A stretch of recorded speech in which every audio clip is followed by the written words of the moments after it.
YCP నాయకులు అడిగిన ప్రశ్నలకు మంత్రి నారా లోకేష్ సమాధానం చెప్పకుండా సభను నడుపుకుంటున్నారని ఎమ్మెల్సీ వరదు కళ్యాణి అమరావతిలో ఆరోపించారు.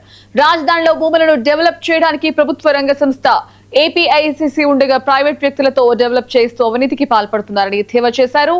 ఏషియాలోని విశాఖపట్నం నెంబర్ 1 నగరంగా అభివృద్ధి చెందుతోంది. అలాంటి నగరంలో ₹1 భూమి కట్టబెట్టడాన్ని వైసీపీ ఖండిస్తోందని కళ్యాణి అన్నారు.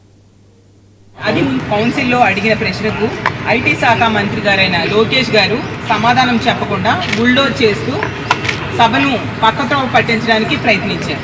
యాక్చువల్గా మేము అడిగింది ఏంటంటే, ఇప్పుడు భూమి డెవలప్ చేయాలంటే ప్రభుత్వ రంగ సంస్థ అయిన ఏపీఐసి ఉంది కదా, అది ఉంచుకొని కూడా ఎందుకు ఐటీ కంపెనీల పేరుతో భూ కేటాయింపులు చేస్తూ రియల్ ఎస్టేట్ సంస్థలకి అతి తక్కువ ధరలకి భూములు ఇస్తూ ఉన్నారు అని మేము అడిగాం.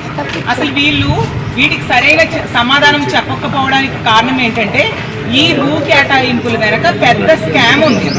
స్కామ్ ఉండడం వల్ల వీళ్ళు లోపాయికారి ఒప్పందాలు చేసుకొని ఇలా అతి తక్కువ ధరలకి భూ కేటాయింపులు చేయడం వల్ల వీళ్ళు సరైన సమాధానం చెప్పలేని పరిస్థితిలో ఈరోజు ఈ ప్రభుత్వం ఉంది.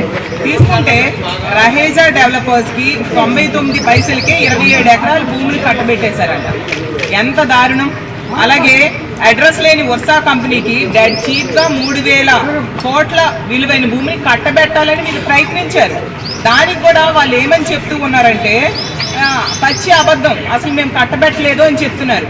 అసలు వర్షాకైతే SIPB వరకు కూడా ఫైల్ అయ్యింది.